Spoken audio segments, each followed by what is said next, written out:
That is Brandon on line number one here. There's a lot to talk about. I just want to get his take on the announcement from the Buffalo Bills. By the way, we haven't talked about this. The Bills announcement that they're starting Josh Allen, and there's more to it. Brandon Lang, good morning. Morning. What's up? I understand we're the only people, probably I'm the only person in the world that cares about the Buffalo Bills. But after that debacle, do you want to talk about the debacle? Well, let me put it to you this way. People tend to forget as time goes on things that have happened in the past in the NFL that turned out okay. Case in point. Yeah, Steve Young set the bench behind Joe Montana and finally got to play Hall of Famer. Yeah, Aaron Rodgers set the bench behind Brett Favre, going to be a Hall of Famer. But we all forget that a little-known rookie came out of UCLA by the name of Troy Aikman, and they just said, Jimmy Johnson took over and just said, you know what, Troy? We're going to stink this year. You're our starting quarterback as a rookie. We're just going to learn on the fly, and we're going to take our lumps. Yeah. Question, what was their record that year?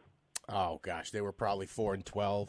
Oh, I'll bet Negative. it was. I'll bet it's just the opposite. You're setting us up here. They were bad the first year. They were? Yeah. Real They bad. were. Oh, I didn't know. Cleveland Browns, bad. Oh, so it was really bad. 1-15. Okay? Then, in the middle, late in that season, Jimmy Johnson went into Jerry Jones' office and said, listen, we're going to suck with Herschel Walker or without Herschel Walker. Let's trade him right now when he's hot and get value. And that trade ignited 3 Super Bowl wins in 4 years in the 90s. Now, Buffalo's going to be bad. They're not going to make the playoffs. Sometimes in this business and your favorite team, you just got to take one for the team and understand that 2 or 3 years down the road, that's going to when it's going to pay dividends. And fans, listen, Dallas, I remember that year. Dallas is America's team, and they were horrible, 1-15, and Aikman got the crap beat out of it. But you could see how good he was going to be. I think Josh Allen's going to be a great pro. And when you look at this team, the changes they've made for the worse, throw him in there and let's go. I agree with that. Yeah, let him. Here's something I'd like your take. Kurt Warner, after watching the Buffalo Bills offense this past week, it was no surprise they struggled. I have no idea what they were trying to accomplish on a lot of their pass concepts. I'm sure they had their reasons, but I just cannot figure them out. Well, give the Ravens hey, Kurt, I love you. Love the fact that you were a cashier at a grocery store before becoming a Hall of Famer. I love it. Wish I had gone in there and got a bag of chips, maybe a Diet Coke. But Employee of the month, too, by the way. Yeah, give the Ravens defense a little credit for that. And that's a really tough place to play right out of the box. Yeah. So with all that being said, I do think that you start this kid and you roll, and you know what? Just take the lumps as it is. Because I'm telling you, 2 or 3, 4 years down the road, as you begin to build pieces around him and he gets his feet underneath him, you're going to have something special with Josh Allen. I believe that. Well, you got an offensive line that's got to be rebuilt here, or they're in the process of rebuilding. The whole team. Yeah, the whole team. You're right. Anyway, Bills are hosting their home opener, hosting the Chargers. What's that going to look like? San Diego on the road, 8-3-1 against the spread their last 9 away from home. I know they basically in Carson, California now. They look terrible home against Kansas City. Bills 4-6 as a dog. I always say you got to go against rookie quarterbacks. I also think under the posted total, believe it or not. Buffalo's defense at home, Phillip Rivers on the road, Chargers defense matched up against Josh Allen. I lean more toward the under than close to a touchdown with Primary Rivers. All right. How about the Jets, huh? Yeah, but funny thing is, they're now laying 3 rather than getting 6.5. But at the end of the day, I was impressed with New York, and I'm impressed with how dominant, how fast they were. Last year away from home, Dolphins 1-7 against the spread. Well, the Jets are on a 7-1-1 against the spread run at home. I'll buy down to 2.5, and I'll buy into the Jets. Okay. By the way, it's Brandon Lang, BrandonLang.com before you do any extracurricular, which is close to legal, by the way, and close to legal here in New York State, so we're told.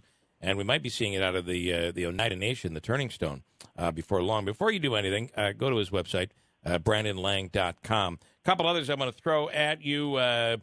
Andrew, very pleased with the Packers come from behind win. My goodness. Andrew, take a deep breath. Yeah. Other than Jesus Christ coming down from heaven with Moses as his slot receiver, the angel Gabriel as his running back, you have no shot this week against that defense. I'm sorry, Vikings have won and covered 4 of the last 5. Buddy, I know you got to enjoy the massive comeback late Sunday night, stayed up late, came in Monday morning, lack of sleep, with just the sheer adrenaline of your win. Were you here? Oh my God, I can't believe it. I'm glad you enjoyed it, because that Viking defense is going to go in and say, "Hey, Aaron, I know your knee's banged up, buddy, but we're coming, and we're coming like a pack of crazed dogs." That is Green Bay at home against the Vikings at 1 p.m. On Sunday. And then the Giants. I'd ask Brandon how he really felt. But, Giants at Dallas is the late game on Sunday. I like what I saw from the Giants playing Jacksonville. Very, very tough. Last 4 in this series have gone under, and I'm a big believer in that Dallas defense. I'm a big believer in the G-Men's defense and what I saw at home. I'm going to go under the posted total. I like that a lot, and I would buy the Giants up to plus 3.5 in what I think is going to be a field goal game. All right. I have one more for you before we get to that, though. Kathy in Rome. Good morning, Kathy. You're on with Brandon Lang. Hi, good morning. Brandon, Michigan State lost their second game. What do they got to do? And what about Le'Veon Bell, and how's the Dolphins going to do? Le'Veon Bell is going to wait until week 10 now. I mean, he's lost $858,000. So he's fully committed now, unless they give him what they want. Pittsburgh's not going to do that. So you expect to see him, and I'll be surprised if Pittsburgh gives him what he wants. And then if not, he's going week 10 or 11, I believe. Michigan State's in big, big trouble. That was a tough place to play, 105 degrees. They wilted in the second half. They'll bounce back. Remember, last year I think they went 10-3 or 10-4. They'll get to 10 wins. No BCS Bowl. They'll get a nice bowl game and probably somewhere in the sunshine. Last but not least, Miami and the Jets. Like I said, Jets at home have just been too good. Good win for Miami over Tennessee, but at the end of the day, I'm going to go with the Jets. Kathy in Rome, thanks so much, as always. Thank you. Big Bye-bye. Michigan State fan. Finally, I want to ask you about Dungy and about Syracuse. Of course, Wagner, which previously had beaten a couple of high school teams.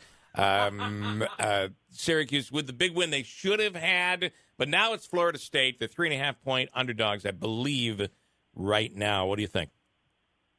I'll take them. Wow. But look, Florida State's 1-3 against the spread. 4-9 their last 13. They're horrible. I know Taggart's on the hot seat. He's 0-2 already. Remember last year they failed to cover 9 straight out of the box. Lowest number Florida State's laid in this series. I think both teams are going to score. It's going to be an up-and-down affair, play over, whatever it is. But I can't pass up Syracuse at home plus the point. Okay. Listen, before you do anything, it's BrandonLang.com. It's always a pleasure, Brandon. We'll do it again next week.